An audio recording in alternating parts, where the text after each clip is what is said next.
Welcome to Escape from Tarkov. This is patch 12.9. So in the game, you have two factions to choose from, USECs which are American and Bears which are Russian. In patch 12.9, we can now select between 3 faces and 3 voice lines, whereas previously, we were just given a default face. Here we see the USEC starts with an M4A1, an M9, A3 and an MP5, a trooper armour, the AVS tactical rig which is armoured, and a DT MDR. Now on the flip side, we see that the Bear has an AK-74M, an RPK-16, a PP-19 and an MP-443 pistol, as well as the 6B-13 armour and the M1 tactical rig that is also armoured. So in the gear tab, let's take a look at what gear is on our PMC. Here we have the earpiece. These contact 2s allow you to hear more in raid, such as enemies running, walking on different surfaces like wood, stone, metal, grass and rustling through bushes.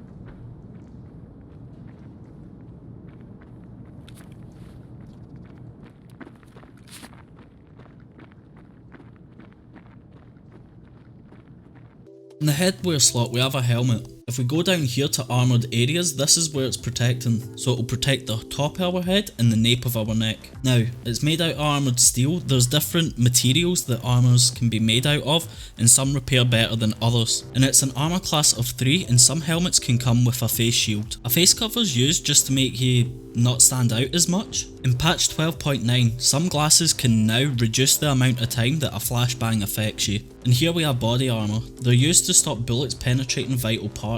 If we look here in the armoured areas, it's your thorax and stomach, and it has an armour class of 2, so this isn't really effective against high caliber bullets. If we take a look at this 6B13, we'll see that it's an armour class of 4, which is higher than the Packer. Higher classes of armour are better. It also protects the same areas. This is more likely to stop lower end caliber bullets. So now that you know the higher class of body armour is better, there's actually durability when it comes to them. As we see here, the 6B13 has 47 compared to the Packer which has 50. But we can also have armoured tactical rigs, which means that we can't put armour on our body as well. The max it goes to is 6 for armour class. So let's move over to the tactical rigs. They have 2 slots per slot here in this Triton. Not all slot arrangements are the same. If we have a look at this M1, you can see that it's got double slots here at the top, but then 4 square blocks here and beside it, and then a couple of single slots at the bottom. And here we see a different arrangement. Rigs are used to hold things such as meds, magazines and loot. Make sure to always have 1 double slot available for when you're changing mags. We unload this and reload it again, we see that we use this slot here.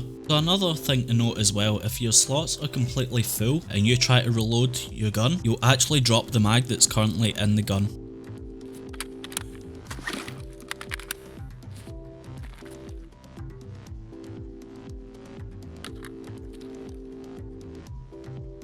Your pockets can be used for single slot mags or single slot loot, but I tend to use them just for meds. And the backpack can be used for extra loot, but if you put a magazine in there, you can't reload with it. We have our pistol in the holster, this AK-74M in our hands or on our back. Since I've bought the Edge of Darkness account, I have the Gamma container, which is 3x3. If you buy the standard account, your pouch will be called the Alpha container and it will be 2x2. So with the pouch, there's items that can be put in and can't. For example, we can put all these meds in and these headphones. We can even put the pack armour in and the sunglasses too, but you can't put things such as weapons in or the helmet. Also, any items you have put in your pouch will not be lost in raid. These come back out with you. But if you find these items in raid, then they'll lose their found in raid status when you die. Now let's move over to the health tab. Here we can see the head has 35 points, the thorax has 85 points, each arm has 60 points, each leg has 65 points, and the stomach has 70 points. If your head or thorax get blacked, e.g. go to 0, you're dead.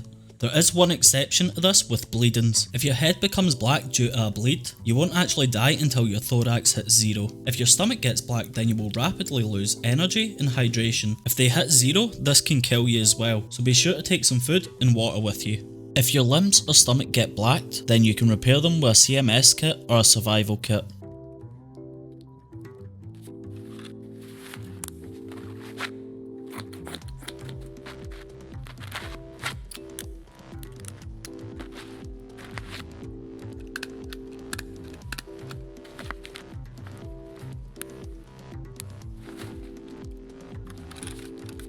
Here we have some healing items. The AI2, more commonly known as a cheese slice, it will heal a total of 100 health points. A car first aid kit, this will heal a total of 220 health points, and it can stop light bleeds, costing the car medical kit 50 points. Here we have an IFAK, this is a total of 300 health points. It can stop light bleeds for 30 points. Here we have a Salua, it can heal for 400 health points, stop a light bleed for 45 points, and stop heavy bleeds for 150 points. Then we have a Grizzly health kit, this has a total of 1800 health points. It can stop light bleeds for 40 health points, stop heavy bleeds for 130, and can remove fractures for 50. Here we have an aseptic bandage, this will stop a light bleed. And here we have an army bandage, this will stop a light bleed as well, but you get 2 uses out of it.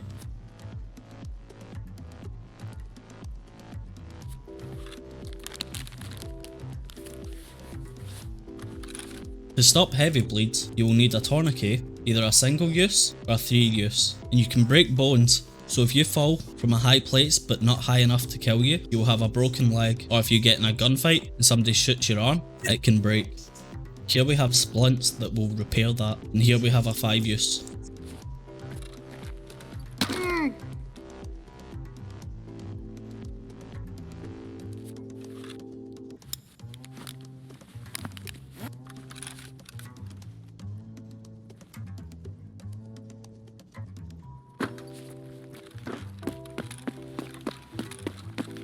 If you don't have any splints on you while you're in raid, but you do have some painkillers, you can pop some. And as we see here, it will remove 17 hydration, and in return give you the dulled pain effect, which if your leg was broken, pop a painkiller and be able to run for 80 seconds. And with a Vaseline, we see that the time that it removes pain is massively increased, but also removes 5 hydration and 5 energy. We have some morphine too. This also removes pain for 300 seconds and decreases energy by 10 and hydration by 13. Another good thing to note is we have a hotbar down here. If you hover over the item and press the number on your keyboard, e.g. 4, we can get this AI2 medkit in slot 4. Or an alternative way is to drag and drop these bandages into slot 5 or whatever slot you prefer.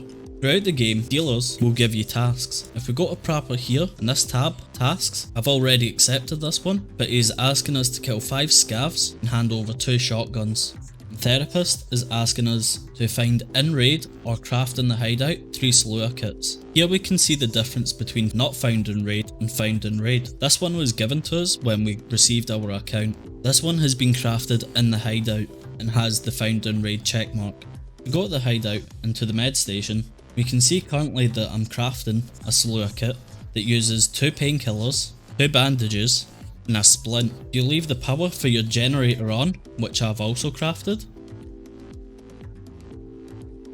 Then we can see that the time is drastically reduced, but it will burn through your fuel. Now we've covered that, we'll cover the hideout. As you progress through the game, you can upgrade it. As you can see here, it's green, so this is upgradable. For just 2,000 rubles, we can construct it, and at the start it constructs instantly.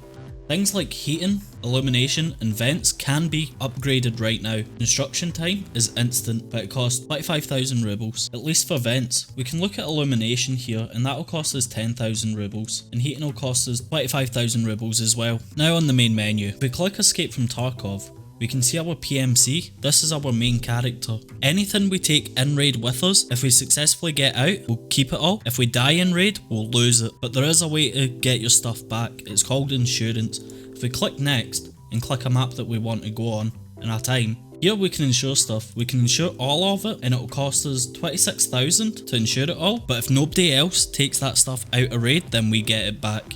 And then you have your Scav. A Scav is an all or nothing run. You get assigned random gear. Anything you find in the raid and successfully get out with is yours. You can put it in your PMC's stash. Well guys, that's it for this video. I hope you learned something new and enjoyed.